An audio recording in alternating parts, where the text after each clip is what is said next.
যায় এই ধরনে আলোকিত হয়ে যায় এই ধরনে দয়া নবী মায়া। কেমন করে বলিস ওই ফাতেমাকে দাওয়াত দিতে? আমি পারবো না ওকে দাওয়াত দিতে। এই ছিল ঘটনা। আমি শর্টকাটে আপনাদের একটুখানি বুঝিয়ে শোনাচ্ছি, মনোযোগ দিয়ে শুনবেন। কবি লিখছেন, শুনুন। এক ইহুদিনারী ছিল যার বন্ধু ছিল মা ফাতেমা, ভালোবাসা প্রেম মায়া মমতা ছিল তাদের অনুপ্রেরণা, ছিল তাদের অনুপ্রেরণা। একে অপরের চিন্তা ভাবনায়, একে অপরের চিন্তা ভাবনায় কথা মায়ারে বন্দনা, ভালোবাসা প্রেম মায়া মমতা ছিল তাদের অনুপ্রেরণা, ছিল তাদের অনুপ্রেরণা। এক তারিখে ইহুদি মেয়ের বিয়ে হবে দিন ঠিক হলো, মেয়ের পিতা একে একে সব প্রিয়জনদের দাওয়াত দিল। এক তারিখে ইহুদি মেয়ের বিয়ে হবে দিন ঠিক হলো, মেয়ের পিতা একে একে সব প্রিয়জনদের দাওয়াত দিল, প্রিয়জনদের দাওয়াত দিল।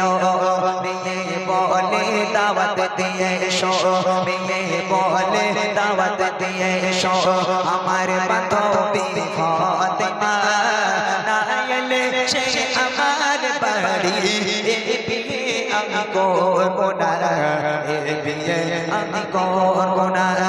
এক ইহুদি নারী ছিল যার বন্ধু ছিল মা ফাতেমা, ভালোবাসা প্রেম মায়া মমতা ছিল তাদের অনুপ্রেরণা, ছিল তাদের অনুপ্রেরণা। মেয়ে বলছে, আব্বা তুমি রাজা হতে পারো, তবে মনে রাখো আমি কিন্তু তোমার মেয়ে। জেদ যদি তোমার হয় তাহলে জেদ আমারও আছে। শুনে রেখে দাও, তুমি সারা শহরে সারা নগরে সব রাজার মেয়েদের দাওয়াত করেছো, আমার কোনো আপত্তি নেই। তবে ফাতেমা হচ্ছে আমার বেস্ট ফ্রেন্ড, ফাতেমা হলো আমার সবচেয়ে ভালো বন্ধু। আমার ওই বন্ধু ফাতেমা যদি আমার বিয়েতে না আসে, বিয়ে আমি করবো না, তোমার কি করার আছে তুমি করো। রাজা বলছে, মা তুই রাজার বাড়িতে মানুষ, একটা মাস চিন্তা ভাবনা করে দেখ, কত দামি দামি মেয়েরা আসবে, রাজা বাদশার মেয়েরা দামি দামি পোশাক পরে আসবে। আর এই দামি দামি পোশাকের মধ্যে যদি গরিব ভিখারি ফাতেমা, যার পোশাক একটা পোশাক তাবলি মারা ছেঁড়া কাপড়, ওই কাপড় পরে যদি আমার রাজপ্রাসাদে আসে, আমার রাজপ্রাসাদের মান সম্মান সব চলে যাবে, আমি ওকে দাওয়া দিতে পারবো না। মেয়ে না ছোড়বান্দা আব্বা, তাহলে শুনে রাখো, যদি ফাতেমা আমার বিয়েতে না আসে, বিয়ে আমি করবো না। রাজা রেগে গেল, রেগে গিয়ে মেয়েকে কি বলছে দেখেন। আসছে বড় বড় রাজা বাদশাহ,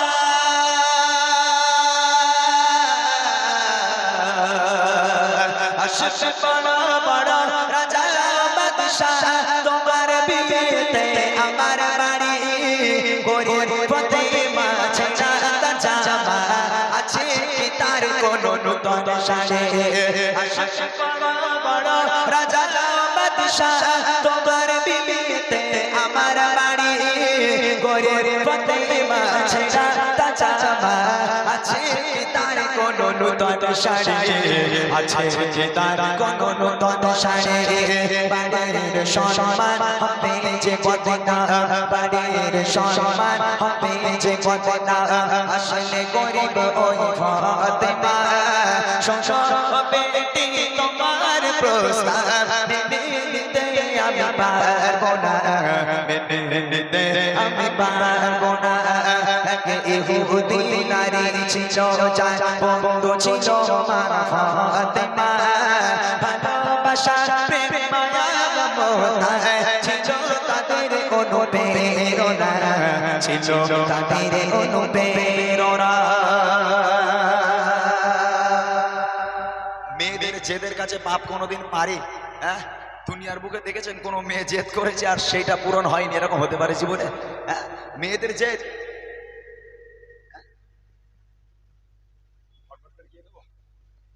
শর্ট শর্ট করে গাইবো, দাঁড়াও এটা একটু শুনিয়ে দেই, শর্ট শর্ট করে গাই, ইনশাল্লাহ হবে না, পানি হবে না, অসুবিধা নেই।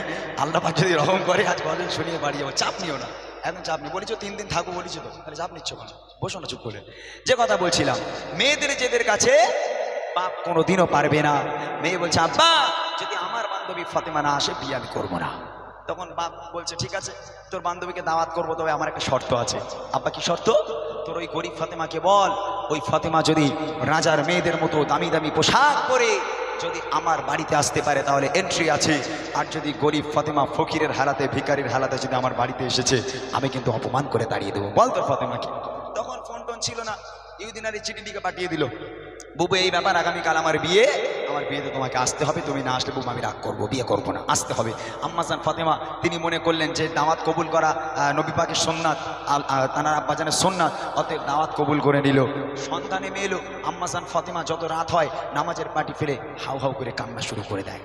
এত কান্না সেদিন ফাতেমা কেঁদেছে, ফাতেমার চোখের পানিতে তার চেহারা মোবারক ভিজে যায়, নামাজের পাটিটা ভিজে গেল। আল্লাহ পাক ডাক দিয়ে বলে এই জিবরিল তাড়াতাড়ি করে জান্নাতে যাও, নবীর মেয়ে ফাতেমা কাঁদছে, আমি আল্লাহ সহ্য করতে পারবো না, জান্নাতে যাও, একটা জান্নাতি প্যাকেজ তৈরি করো, একটা জান্নাতি পোশাক নাও আর একটা জান্নাতি খুশবু নাও, নিয়ে ফৌরান চলে যাও দুনিয়ার বুকে, আমার নবীর কাছে গিয়ে বলো আল্লাহ পাক তার মেয়ে ফাতেমাকে জান্নাতি উপহার করেছে। জিবরিল জান্নাত থেকে একটা পোশাক আর একটা খুশবু একটা প্যাকেজের মধ্যে নিয়ে আল্লাহ রসুলের কাছে এলো, ইয়া রাসূলুল্লাহ হাবিব আল্লাহ, আল্লাহ পাক আপনার মেয়েকে উপহার করেছে, আপনি দিয়ে আসুন। আমার নবী পাক ওই রাত্রিবেলা ফাতেমার বাড়ি গিয়ে হাজির। ফাতেমা দরজা খোলো, দরজা খুলে গেল। আম্মাজান ফাতেমা সিজদায় পড়ে কাঁদছে। আল্লাহ রসুল বুঝতে পারলো, কোনো কথা বললো না, শুধু বললো ফাতেমা এই প্যাকেজটা তোমার কাছে দিচ্ছি, তুমি তোমার ঘরে রাখো, আমি আব্বা কাল আসবো, কাল কথা হবে। এতখানি কথা বলে নবী চলে গেল। আম্মাজান ফাতেমা ওই প্যাকেজটাকে না দেখে ঘরের একটা কোনায় রেখে দিয়ে আবার দরজা বন্ধ করে সিজদায় পড়ে হাউ হাউ করে কান্না শুরু করেছে। তারপর দেখেন কি হয়,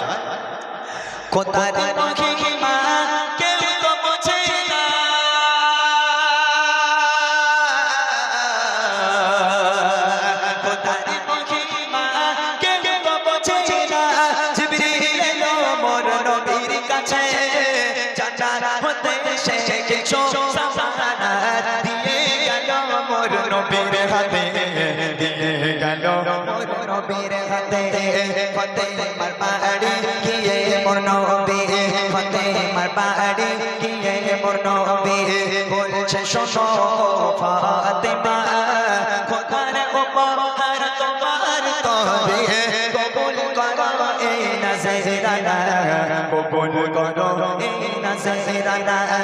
এক ইহুদি নারীর ছিল যার বন্ধু ছিল মা ফাতেমা, ভালোবাসা প্রেম মায়া মমতায় ছিল তাদের অনুপ্রেরণা, ছিল তাদের অনুপ্রেরণা। এইবার দেখেন সকাল হয়ে গেল, এবার বিয়ে বাড়ি যাওয়ার পালা। সকাল হয়ে গেল, পোশাক জোগাড় হয়নি। আম্মাজান ফাতেমা বাইরে এসে দেখে সূর্য উঠবো উঠবো ভাব। আল্লাহ রসুল ওই সময় ফাতেমার বাড়ি এলো। এই ফাতেমা জোরে এসছে নাকি? আর গাইতে হবে না, ছেড়ে দাও, উঠে যাচ্ছে আর কি করে কি হবে। এখনো এই পানি মনে হচ্ছে না ভিজে যাবো।